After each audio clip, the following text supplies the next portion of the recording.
we're going to go ahead and get started then. Good morning, everyone.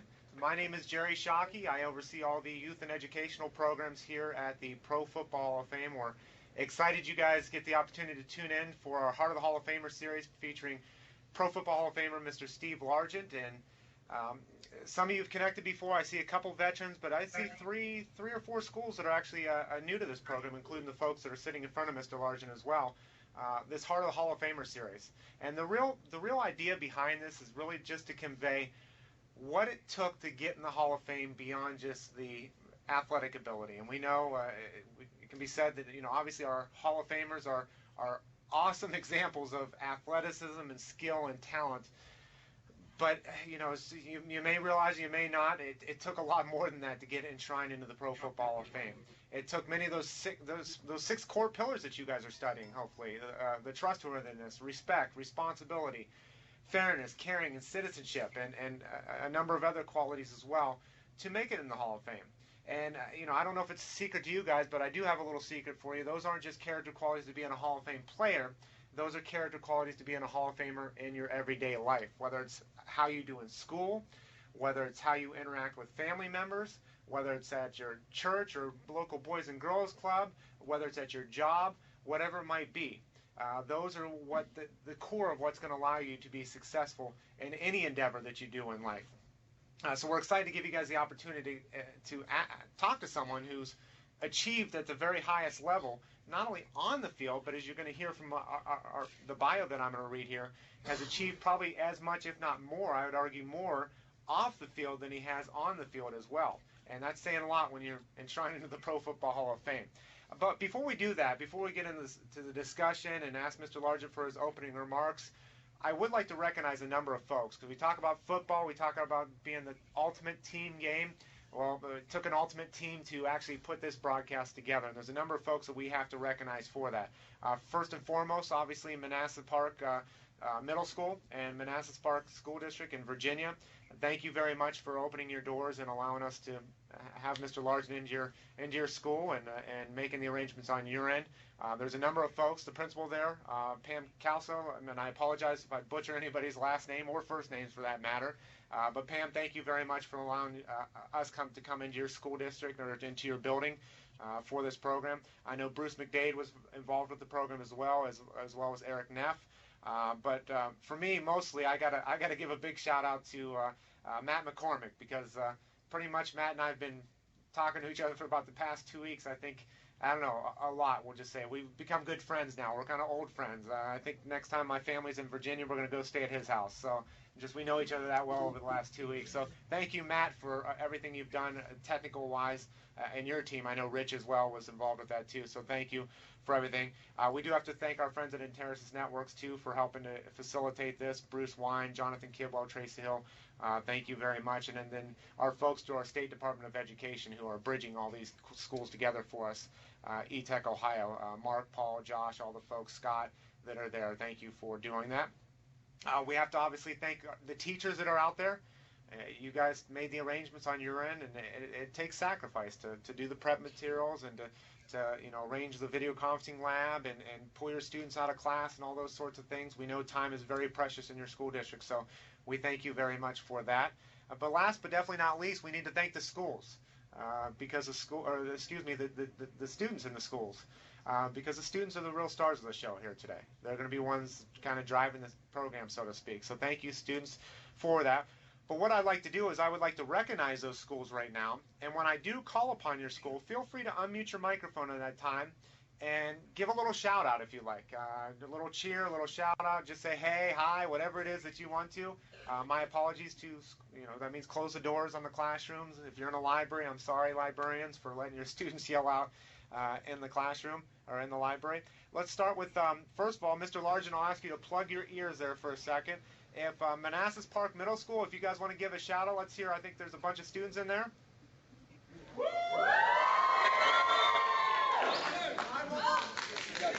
Okay, thank you. Good start to it, Manassas Park Middle School. Thank you very much. We're going to go from Virginia to Ohio to Newark, Ohio. Go ahead. Go guys. Come on. Oh, come on. You got to represent Ohio better than that. Let's go Newark, Ohio. Let's go. Thank you. Remember, you're representing us here at the Hall of Fame as well. So thank you very much, Newark, Ohio. Let's go from Ohio to Texas, Alvarado. I know they're rowdy. They're ready.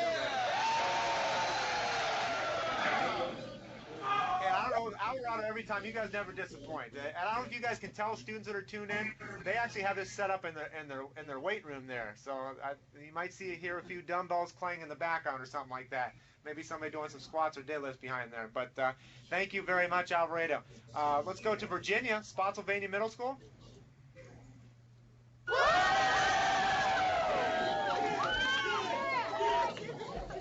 Okay, good. We're getting video from you guys too. Thank you, Spotsylvania. Awesome. Very, very good.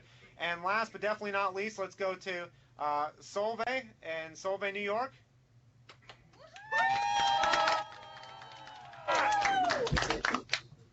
Thank you very much, Solvay. And we know that you guys have a signer there as well. So we're prepared on our end as well for everything. So thank you, Solvay, for that.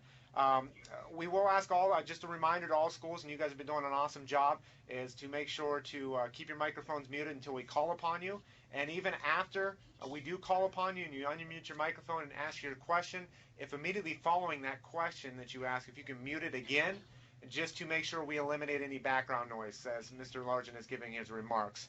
Obviously, Manassas Park, we can't do that with you guys because that would be Mr. Largent, so we'll just ask you to obviously keep it down to a silence in the background there as well. So thank you very much, and I want to get to the introduction of our featured speaker. That's Mr. Steve Largent. Now, first of all, what we like to do is we really like to demonstrate how these guys pretty separately, how they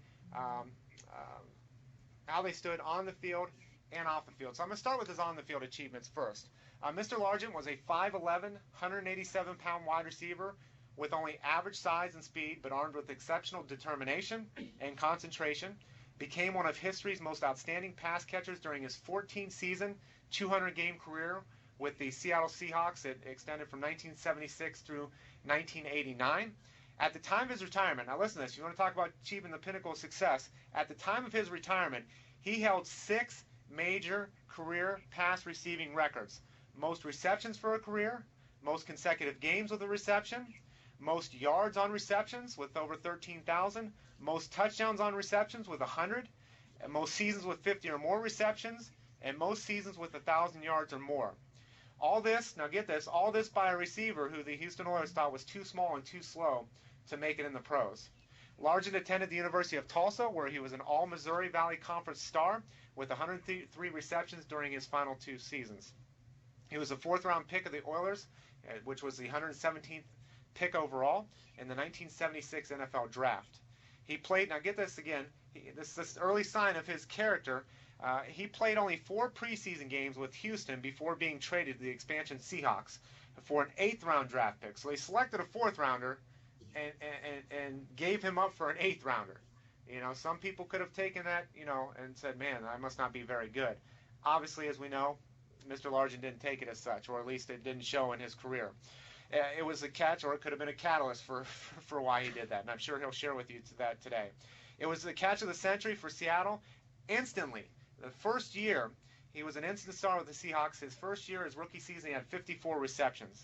He led the AFC with 71 receptions in 1978, and he had 5 other seasons with 70 or more receptions. The sure-handed receiver who ran nearly perfect pass routes also led the NFL in pass receiving yardage in 1979 and 1985. He was an All-Pro choice in 83, 85, and 1987, and he was also named All-AFC 3 times and selected for 7 Pro Bowls in a 10-season span between 1978 and 1987. Seemingly indestructible, Mr. Largent missed only 4 games because of injuries in his first 13 seasons, and an NFL Man of the Year winner in 1988. Largent was also a positive force off the field during his NFL career. Obviously, in 1995, he was bestowed with the highest honor that an individual player can receive, and that's being enshrined here in the Pro Football Hall of Fame in Canton, Ohio. Now let's look at his off the field. Now, you know, as remarkable as it is on the field, and this is just really a snapshot. I mean, there's so much more we can go into that Mr. Largent has done with his off-the-field career. But this is just for sake of time. We'll keep it short. Mr. Largent became president and CEO of CTI, the Wireless Association, in November of 2003, and still currently serves in that position. Previously, prior to that, Mr. Largent was represented Oklahoma's 1st congressional district in the U.S. House of Representatives from 1994 to 2001. Mr. Largent was the vice chairman of the Energy and Air Quality Subcommittee and also served on the Telecommunications Subcommittee, the Oversight and Investigation Subcommittee, and the Environment and Hazardous Materials Subcommittee. His 7-year voting record reflects consistent support for lower taxes, less regulation, and strong free markets. Mr. Largent also managed his own advertising and marketing consulting firm, where he worked with numerous Fortune 500 companies around the country. In addition, and get this here, in addition, he served as Midwest Chapter Executive Director of the Wheelchair Foundation, and he was also inducted into the World Sports Humanitarian Hall of Fame in 2006. So as you hear those last two things, as you're studying your pillars, really things that I know of Mr. Largent, I really hear the citizenship and the caring really stand out in his off the field and his on the field as well. So with that being said, please join me, if all the schools will join me and unmute your microphones for a second, and join me in giving a warm round of applause to Pro Football Hall of Famer Mr. Steve Largent.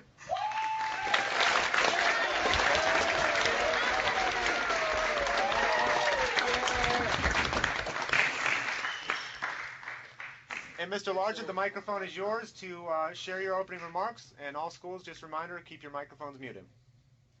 All right. Thank you, Jerry. Well, thank you very much for that invitation or introduction. I really appreciate that. It's great to be with you this afternoon or this morning. I drove here in the rain, as you know. Those of you in Virginia, it's raining here.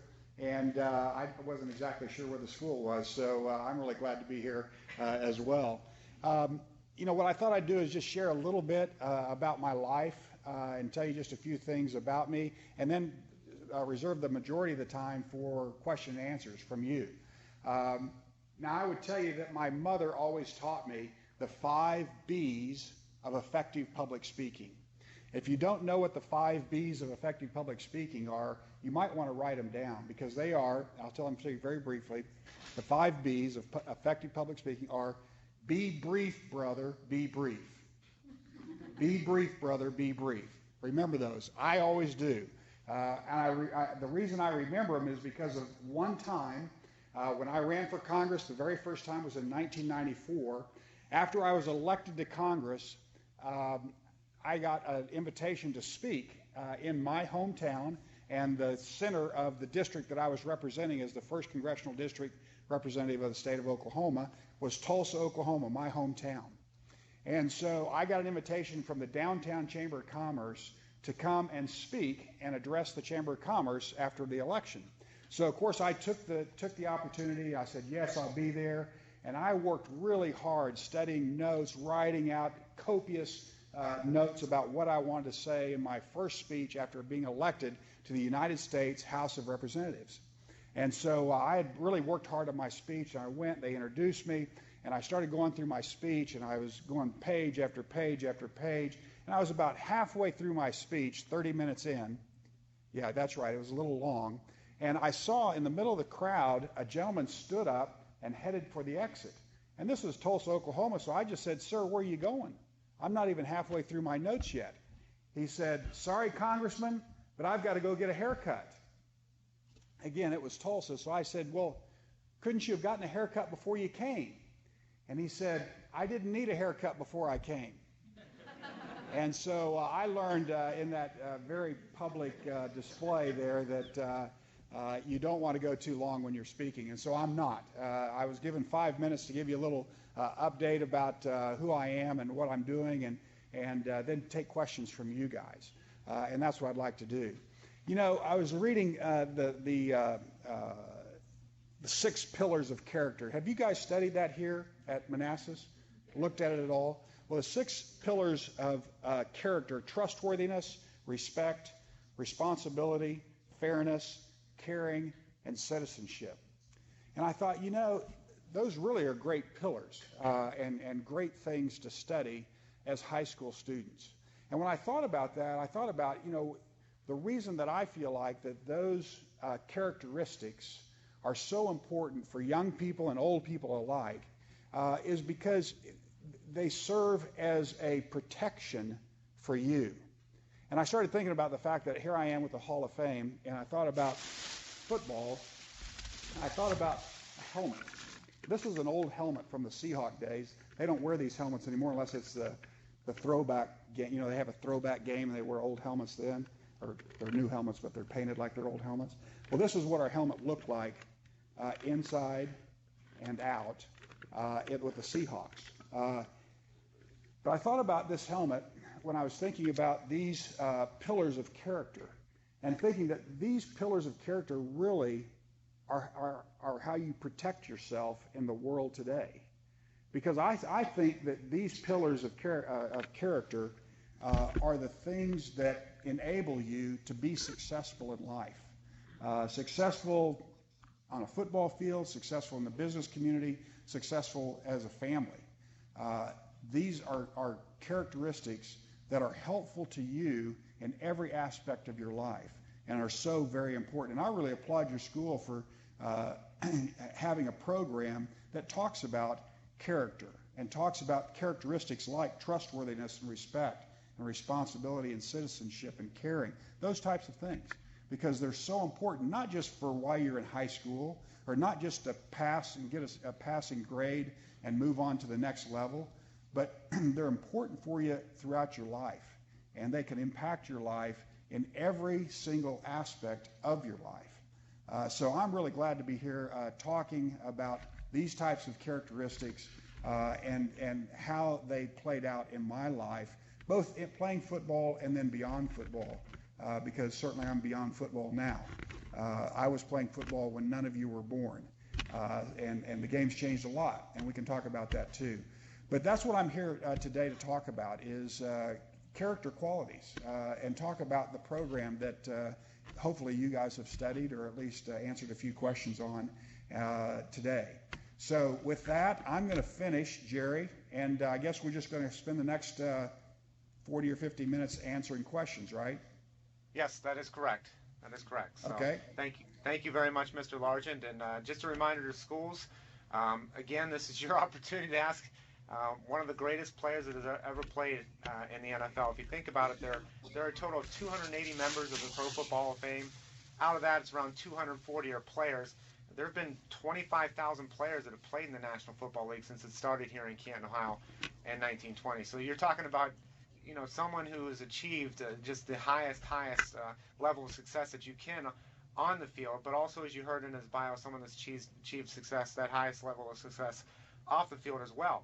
So this is your opportunity to ask him, what obstacles did he face when he was in middle school or high school, or peer pressure, whatever questions. Who'd you surround yourself with? Whatever types of questions that you want, that this is your opportunity to learn. And I can tell you right now is I've got notes on the bottom here. You can't really see them through the video, but I'm 36 years old. I can learn as well. So I take notes throughout here as well, because there's things that I can apply to my own life as well. Learning doesn't stop in just the confines of a school. So I will be taking notes, and I encourage you guys to do as well. What we're going to do is we're going to go in the order of Manassas Park, Wilson Middle School, Alvarado, Spotsylvania, and Solvay. And before we go to Manassas Park, there's one thing I didn't clarify with Steve. That microphone that's sitting right in front of your helmet, if you can move your helmet off to the side, just because it's very sensitive, you can hear everything, even if the lightest touch. That's my apologies. I didn't inform you of that beforehand. But so with that being said, Manassas Park. I don't know if you're going to have a student come up front, or if Mr. Largent can just repeat the question if we can't hear it. But you're starting off the program.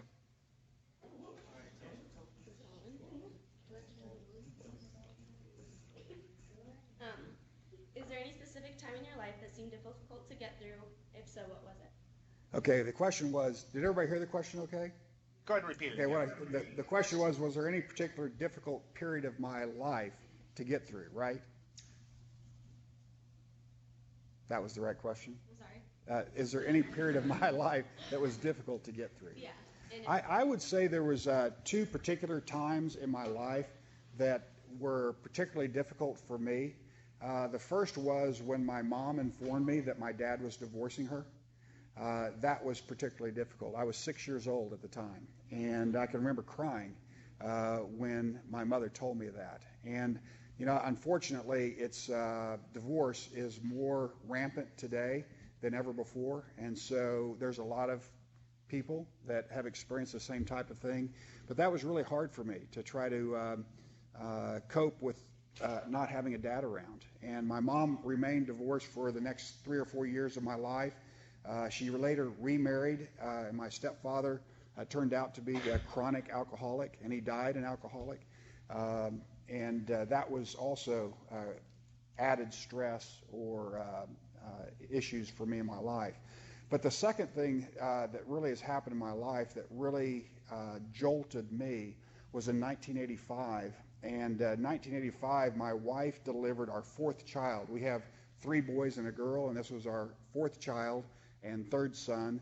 And the doctors, we were in the same hospital we'd been in for the first 3 kids to be born in Seattle. And when Kramer, that was his name, Kramer was born, the doctor caught him, and he said, Steve, we've got a little problem here. Those are exactly his words that he said to me. And he turned Kramer over on his backside. There was a small, it looked like a turf burn to me. He said, this is spina bifida. And later I was to find out that this was a birth defect that would affect Kramer's life, his entire life. And it would create the situation where he may not even be able to walk. He would be hydrocephalic. In other words, a lot of water on his brain. And there was all sorts of thoughts going through my mind at that time. But I can remember just crying with my wife to learn that we had delivered a son who had a severe birth defect. And so that was another difficult time in my life when, I felt like most things in my life were things that I could control, but this was another one of those things like divorce that was absolutely out of my control. There wasn't anything I could do about it, Kramer or his situation. It didn't matter how much money I made as a professional athlete. I was playing football at that time. It didn't matter who I know or what doctors I had access to. I couldn't change the situation with Kramer. And it really was very humbling, and it really was something that just shook me to my very soul and really caused me to rethink all of my values and who I was and what I was doing. And so I think that was another real earth-shattering event that happened in my life. Thanks for your question. Okay, thank you very much, Manassas. We're going to go to Ohio, to Newark. And if you want to ask your question, go ahead. Go ahead. Do you think our government officials are acting in a caring, fair, and responsible way? Why or why not? Do I think our current government officials are acting in a caring, fair, and responsible way? That's the question? Yes. Okay. That's a good question, and it's a difficult one to answer, particularly at this point in time with the things going on in Washington or not going on in Washington, D.C. I would tell you, in the time that I served in office, I was there almost 8 years. I left in the middle of my last year because I was going to run for governor, and I did run for governor in the state of Oklahoma. But my experience was that the overwhelming majority of members of Congress in the House and in the Senate, Democrats and Republicans, were serving for the right reason, were there, they had good hearts, and they had good intentions. And I really was impressed by the level of professionalism in the House of Representatives and in the Senate while I was there. And I really don't think it's changed that much since I left in terms of the quality of people that are serving in the House and in the Senate. But sometimes in order to be a leader in Congress, it causes you to do things that I don't think are necessarily right. And they don't act on principle. And when that happens, when they're moving legislation or trying to move legislation or talking about legislation, they're doing it for political reasons. In other words, how do I get reelected? How do I make sure my majority gets reelected, as opposed to doing what's best for the country? I feel like that's what happens too many of the times. And so I think Congress is off track right now, but it won't be long, and they'll be back on track, and we'll carry forward. It's been said that democracy is the worst form of government. Have you heard that before? Democracy is the worst form of government, except for everything else that's been created before it. And I think that's true. I think democracy is the worst form of government, except for anything else that's ever been created. So I do believe democracy is the best form of government today, and that it will be in the future as well. So I think they'll get back on track and get back to doing the people's business. But I do feel like they're off track now. Good question, though. Great question. Thank you very much, Wilson. Let's go to Texas. Alvarado? Okay, go ahead, Sam. Go ahead. Playing in the NFL, you had to deal with a bunch of different egos. How did you feel, or how did you deal with selfishness on your team? There's no egos in the NFL. In Congress there are, but not in the NFL. No, I think that one of the things that I wanted to talk about today was leadership, whether that's leadership that you see exhibited in Congress or not exhibited in Congress, leadership on the football field, leadership in life. And one of the things that can destroy a leader quicker than anything is selfishness, because people spot selfishness so easily. And you know why they spot it so easily? Because they're so familiar with it. In general, people in general are very selfish people. But if you want to be a leader, you can't be selfish. You have to learn to deny yourself. You have to be unselfish to be in my opinion, to be a true leader. And so I think that the leaders that I've been under and the leadership that I've tried to give to my family, to my team, it really has to strike at this unselfish notion. And I think it's really hard, especially for young people, to capture that, because I think when you're young that you tend to be more immature. And I think that immaturity is something that really can cause you a lot of grief and agony at any time in your life. So I do think that the question is a good one, and it's something that's important to think about in your life, regardless of what age you are. Thank Okay, you, another Texas. question? Texas, we're going to go back to, oh, I'm sorry. That answer it? All right, let's go to Virginia, Spotsylvania. Did you ever take on a leadership role as a youth? If so, what was it? You know, that's a good question. I think the first leadership role that I had as a youth when I was in high school was to be the captain of our football team.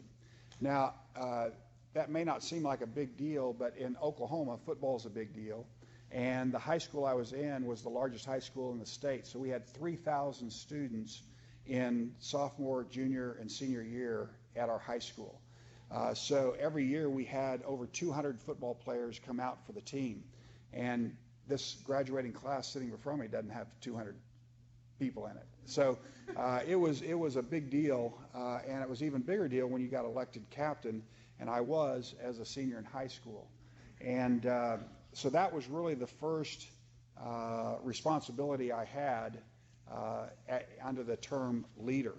And to be honest with you, I wish that I knew more of the things that you're learning through these 6 pillars of character, because I think it's really important for leaders in particular to understand these principles and try to live them out, not just tell people about them, but to actually experience it by living out these principles out in your own life.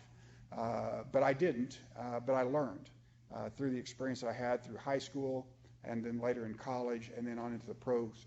I learned how important it was to have these types of characteristics, not just on the football field, not just as a team captain, but in life. It's important.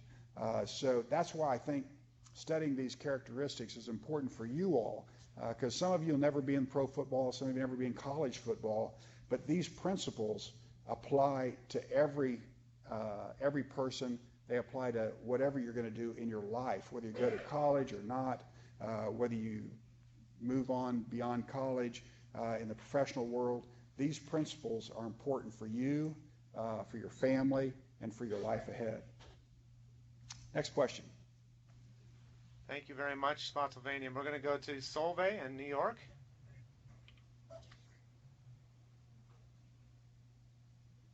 Hello, my name is Nick. I play football for Solvay High School. When you play football, do you always agree with the coach? If not, what do you do about it? That's an interesting question. I've never been asked that question before, but I can tell you that there were many times that after the fact, we watched film of a game and we'd see the play call and you'd go, man, that wasn't a good play. We should have called something else in this situation. Maybe we could have avoided something bad that happened or whatever. So there was a lot of second guessing like that. But at the time, and this is really important, I viewed my coach as the authority over me. And so I subjected myself to his authority in the play calling, play selection, or whatever other decisions he was making on the field. And that's really important that you learn to be subservient to the leaders over you, and that you are obedient and you are compliant with the things that they say. Even when they're saying things that you don't think may not be the right answer, when they're in a leadership role over you or you're subject to them and the leadership that they have been given, it's important that you honor that leadership and that leader and you subject yourself to them. Now, there's certain situations where that's not the case, but the overwhelming majority of times, that's what you need to do. And that's what I did. And speaking of that leadership, yeah, great question there, Solvay. Thank you very much. Speaking of that leadership, we talk about coaches on the field. In many cases, as athletes, we have no problem going to a coach to ask for help. We need work on free throws or, agility. We need to increase our speed or whatever it might be. What can we do? As athletes, don't have a problem going forward. But for some reason, when we get in the classroom, we're scared to ask those same types of questions that we need help with. What advice do you have for these students on that? Of not being scared to ask questions of your teachers and going to your teachers for help. Well, I think it's really a sign of maturity when you are strong enough to admit that you need help. I think it's a sign of strength and not of weakness. A lot of people would say, no, you don't ask anybody for help because that shows you're weak. I think just the opposite's true. I think when you have the guts, the willingness, the maturity to say, I need help here. Can you help me? Can you tell me what I need to do in order to be stronger in this area, whether it's in a math, science, English, or it's football, baseball, basketball, or maybe it's in life. You're having trouble with your brother, your sister, your mother, your dad, and you're asking somebody, a counselor, how can I deal with this? What are things that I can do to make myself stronger in this area? I think that kind of move by an individual is a symbol of strength and not of weakness. And I agree. I mean, even in marriage, in my marriage, I can tell and be honest that, I've sought counsel from my pastor, from actual counseling, and from my parents and others that have been through 30, 40 years of marriage to seek advice on how to deal with certain situations, how to be a better husband, and those sorts of things. So, yeah, I think it's spot on with that remark. Manassas, let's go to you guys again.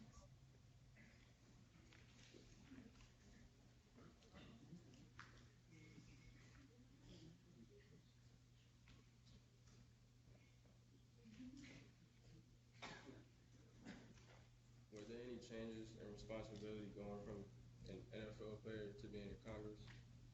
What were my responsibilities? Were there any changes? Oh, the change. Well,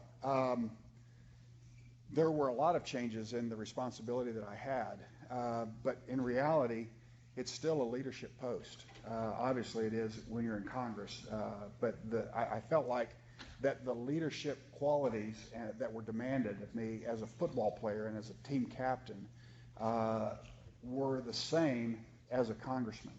In other words, I was responsible to my team when I was a team captain, and I felt like as a team captain I was responsible to be the first one out on the practice field and the last one off of it, be the first one into the classroom studying game film and the last one out of it. And those same types of responsibilities were given to me as a representative of the 1st Congressional District in Oklahoma, that people wanted, they wanted responses, they wanted answers to questions, and it was my responsibility to know the answers to those questions or find the answers to those questions. So a lot of the responsibility that you talked about of a leader, they really did transcend the careers I had, both as an NFL player and as a representative in the House of Representatives. So I do think the leadership qualities that I'm talking about, you might think, well, he's talking about to play in the National Football League, or he's talking about to be in Congress, you got to do this, that, or the other. That's not the case, and that's what I want to keep emphasizing today, is these qualities are important for you. And whatever career you choose to do, and whatever path you choose beyond high school, these qualities will help you. They will be a helmet that can protect your life. And so that's why it's so important to have a session like this where you're studying these types of qualities. Thanks for your question. Great question there, Manassas. We're going to go back to Ohio. Wilson Middle School, go ahead.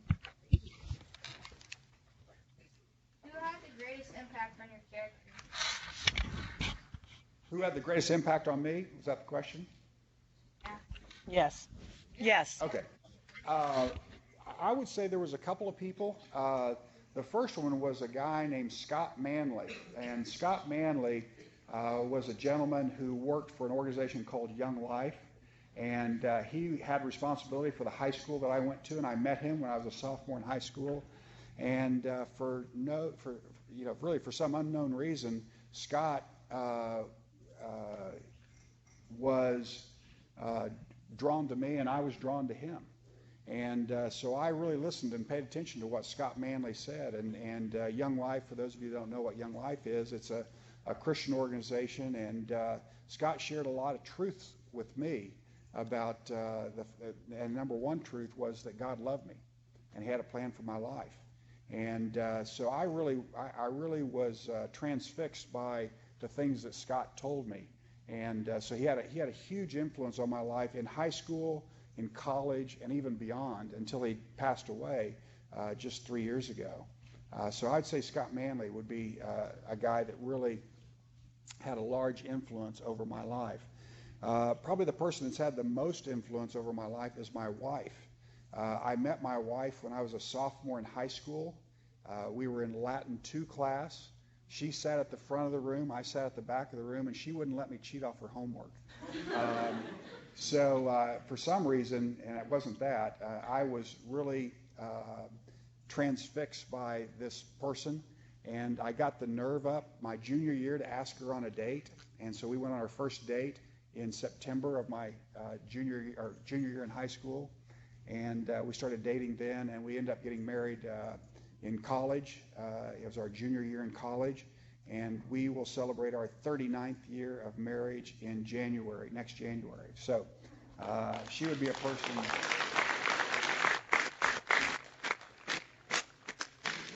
she would be a person that has had great influence and impact on my life. And Terry is her name. And Terry came from a family that was whole. Her parents still are alive and are still married, and have served as a great role model for Terry and for myself.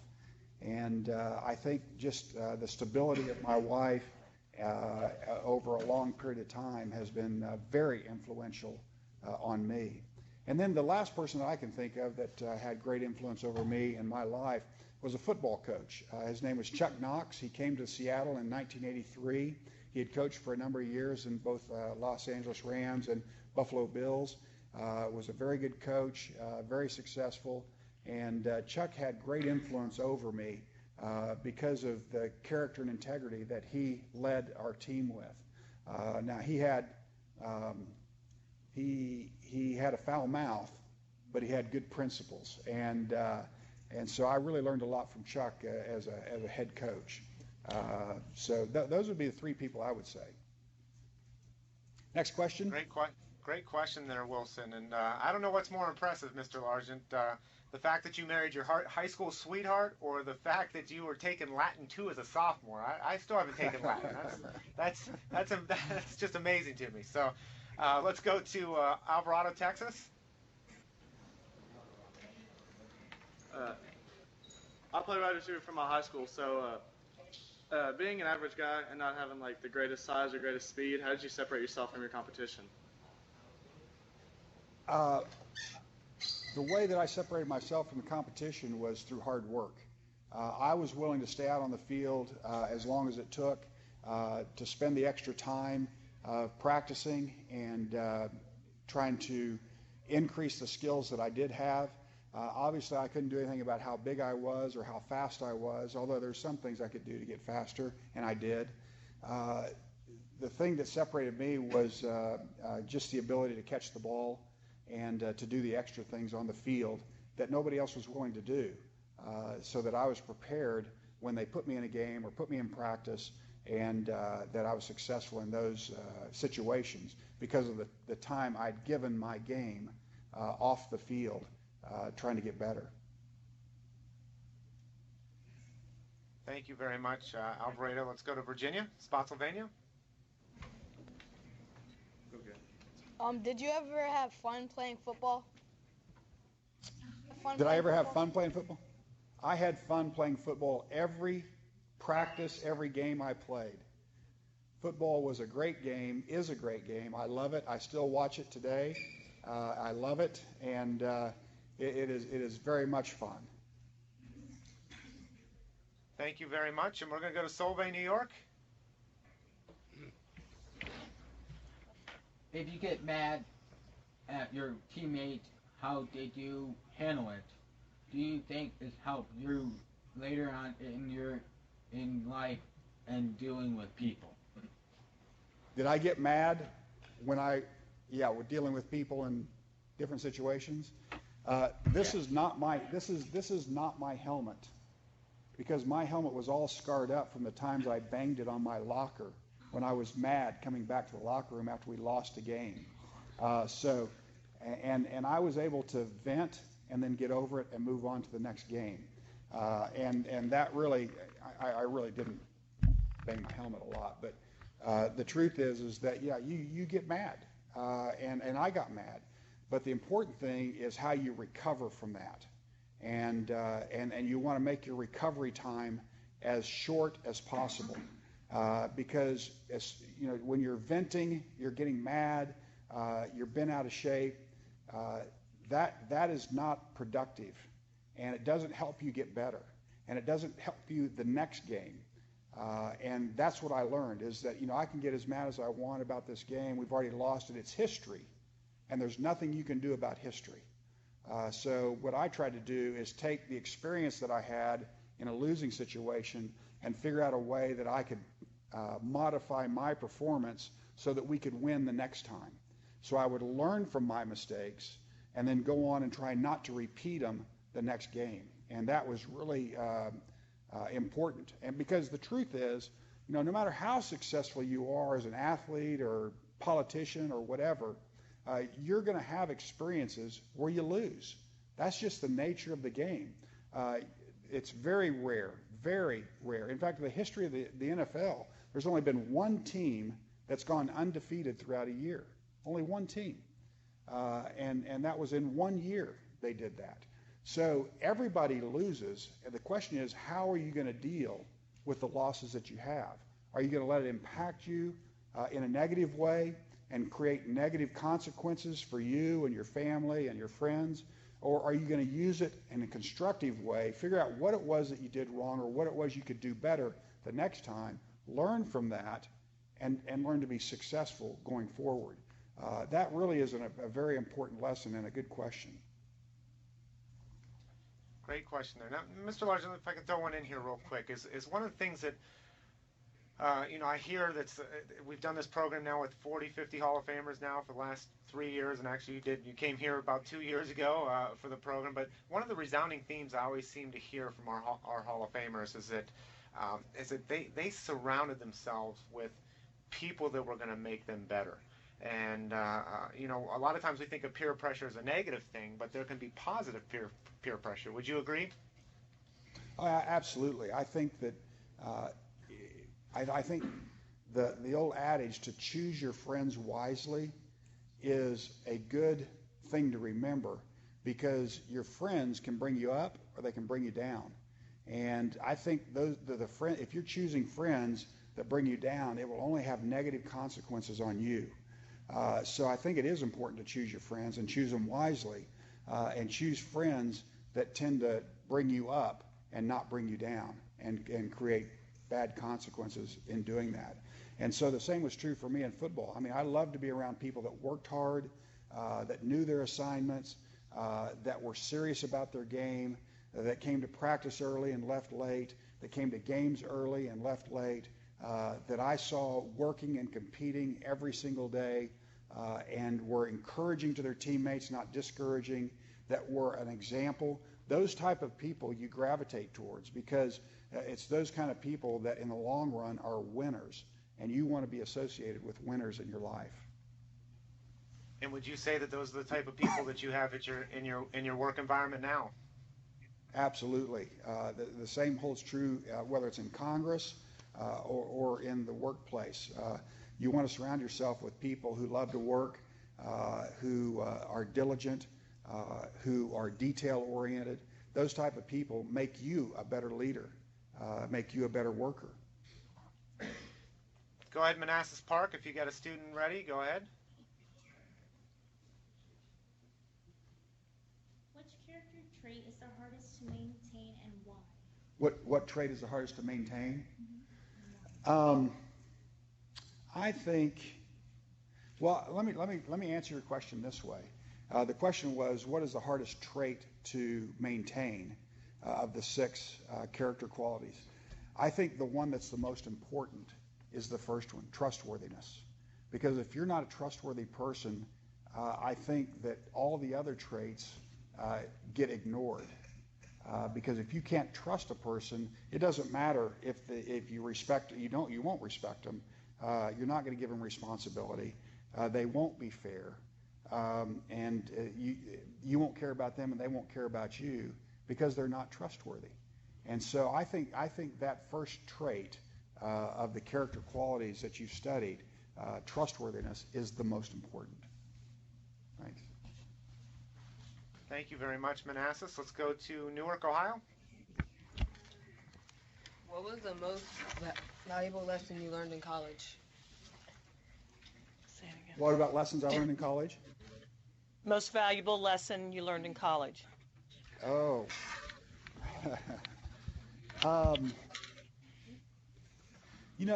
I think a lesson that I learned in college was the importance, and you guys are going to laugh at this, but the importance of studying and preparing, not just for football, but in life and in my schoolwork.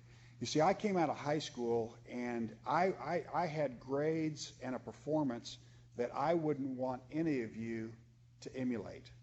I never took a book home. I never studied. I probably shouldn't even be saying this, but I just didn't. I thought I could do it without studying or without doing homework or any of that stuff. And my grades reflected my study habits. My grades were terrible in high school. So my high school counselor that I had my senior year, I went into her office and she said, Mr. Largent, she said, I'm looking at your performance in high school, and as I look at your grades, she said, there is no way that you will ever be successful in college. No way. You can't do it. And I took her words as a personal challenge to me. I took it as a challenge to me. I said to myself, I said, you know what? I am going to prove you wrong. I said that to her literally. I'm going to prove you wrong. Because I had a football scholarship, so I knew I was going to school. And I knew I'd have the opportunity.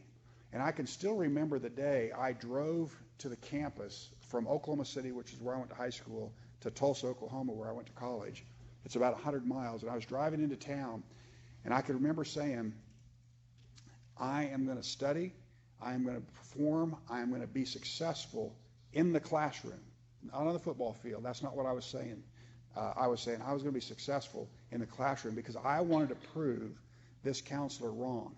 And you know what? That's exactly what I did. I was a biology major in college.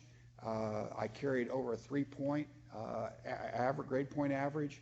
It was just under 3.2 as a biology major, and I graduated in 4 years. And so I felt like I really worked hard, and I changed the way that I approached my schoolwork in college, and it paid off. It really did. And so I'm so glad that she was, maybe she had the foresight, but she said the things she said to me because they challenged me. They challenged me to be a better person in college than I was in high school. And I think that is great that you share that, Mr. Largent, because that could be something for you students out there. Maybe some of you haven't given it all. Maybe you're not doing so well in the classroom. Use today, even. Use today as a way to say, I can turn it all around right now.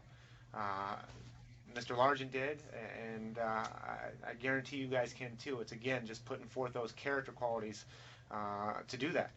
So I think it's great that you do bring that up, Mr. Largent. Let's go to Texas. Alvarado, I think we've got time for about 3 more questions. What was it like being part of the NFL franchise from the very beginning? Also, how important is your Christian faith in your life? Good questions. I was actually drafted by the Houston Oilers when the Oilers were still in Houston, and was released after 6 weeks of training camp. 2 weeks of training camp, 4 preseason games. We had 6 preseason games at the time. And I was told by Bum Phillips, who was the coach of the Houston Oilers at the time, that I couldn't play for them, and he was going to let me go. He let me go after the 4th preseason game. The Seahawks were one of the teams that picked me up on the waiver wire.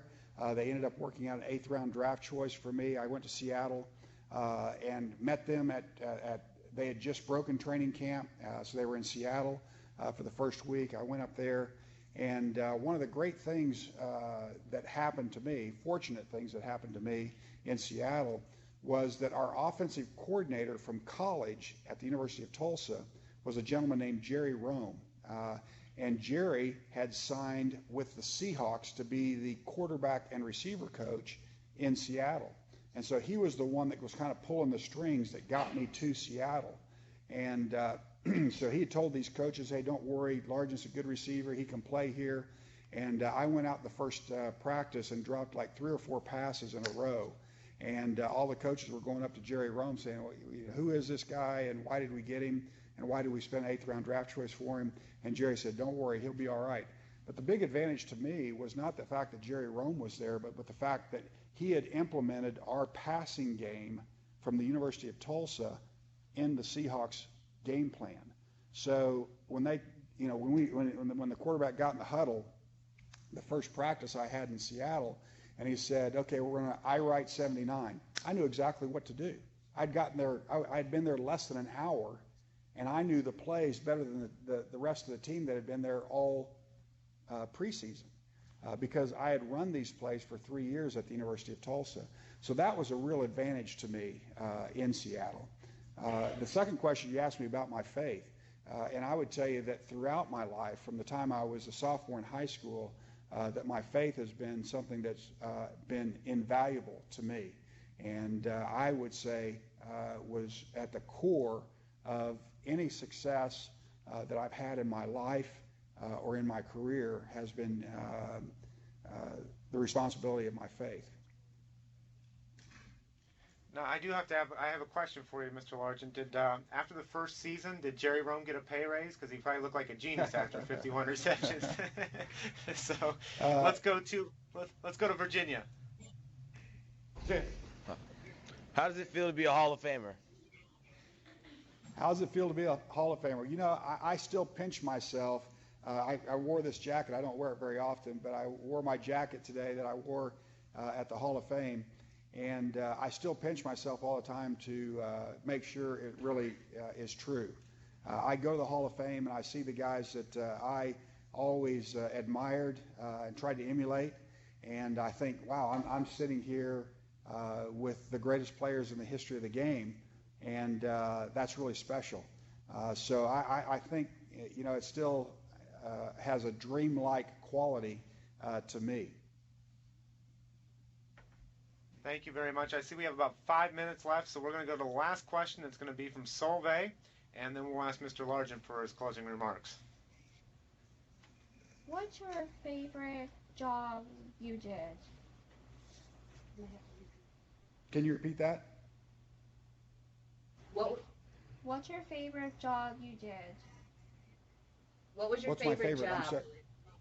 Oh, gosh, that's a really hard question because I've gotten to do a lot of really fun things like play football, be in Congress, be in business, and be successful there.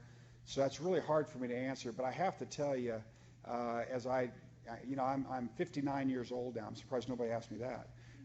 But I think my career in the NFL was the most fun.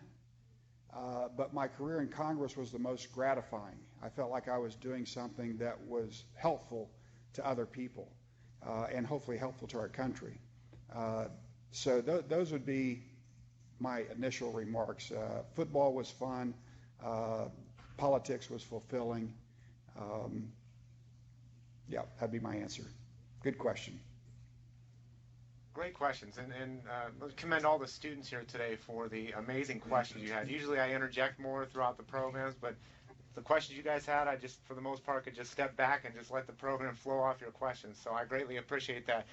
Mr. Largent, you've shared a lot of advice, a lot of stories about your background. Is there anything that you would either like to A, reiterate, or B, maybe something you didn't touch on that you'd like to share with these students as we close the program? I don't think so. I think we hit all the bases.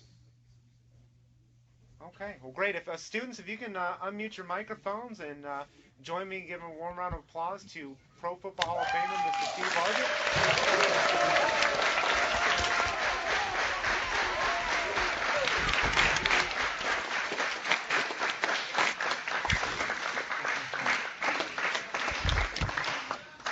Again, I would like to thank Mr. Largent. I know you are a very busy man, to come out to Manassas Park and spend a few hours there and be a part of our educational programs. You've always been a great supporter of the Hall of Fame, and obviously I've worked with you, numerous times now over the years.